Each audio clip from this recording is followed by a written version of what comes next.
What is up, YouTube? This is T.1 coming at you with my first video in 7 years, and today I'm going to be talking to you about Batman Caped Crusader, the new Batman show from Bruce Timm. Now, seeing as how he was one of the driving creative forces between not only the definitive version of that character, but one of the all-time great TV empires, expectations are pretty high for this one. Let's get this out of the way from the jump. Is it as good as Batman the Animated Series? No. But when you've had as many TV shows about you as Batman has, second place ain't half bad. Nothing wrong with silver. Nothing wrong with silver at all. One of the things that sets the show apart is the setting. Gotham is already such a rich place to put a story, but this version of the city is far more time period centric. While the show does veer into outlandish territory, this is still the 40s. No internet or back computer, and the gadgets are mostly pretty muted. And the style, tone, and characters of the show are decidedly a throwback to a bygone era.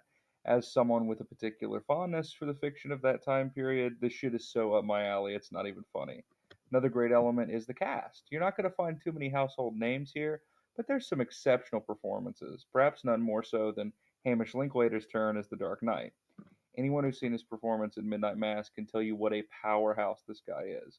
But even I was shocked at just how much he nailed Batman. He's great as the pompous socialite that Bruce pretends to be, and just as great as the cold, brutal Avenger he really is.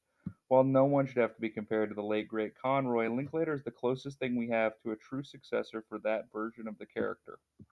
While the rest of the cast is solid, the other real star would be Jamie Chung as the reimagined version of Harley Quinn. The original version's obsession with the Joker has been scrapped for a character with much more agency, and Chung is shockingly intimidating in the role. Some other fun, albeit brief, characters worth mentioning are Christina Ricci as Catwoman, Haley Joel Osment as Dr. Knight, and Toby Stephens as Gentleman Ghost. Now, something you might notice about that list is that there's quite a few characters here who have yet to get a real chance to shine in other adaptations. That's another positive, and something that helps keep the show feel fresh, despite being the upteenth Batman cartoon. And while this is a personal preference, I'm always a sucker for when Batman stories go full horror mode, and this show does that several times from this new Universal Monster tinge version of Clayface to a genuinely chilling carnival episode late in the series.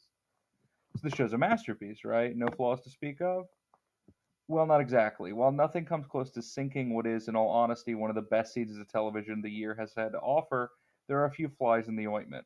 For example, not every performance is a tour de force. The normally reliable Dietrich Baker is pretty flat as Harvey Dent, and I'm not sure if this is the actor or the writing, but I never really connected with this version of Barbara Gordon.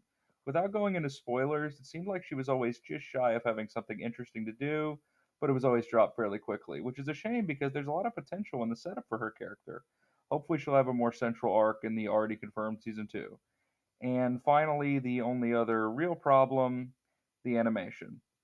Now, it's not bad, it's just not consistent.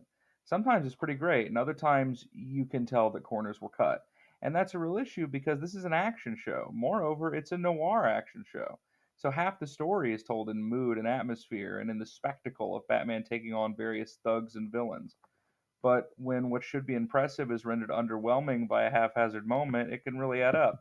As I said, it's not all the time. Often the show looks great, but it happened enough that it did become an issue for me. But those few nagging little things don't take away from the fact that this is a great binge and a really cool new version of an iconic superhero. I'm going to give it a 9.5 out of 10. This is Tequin1 signing out.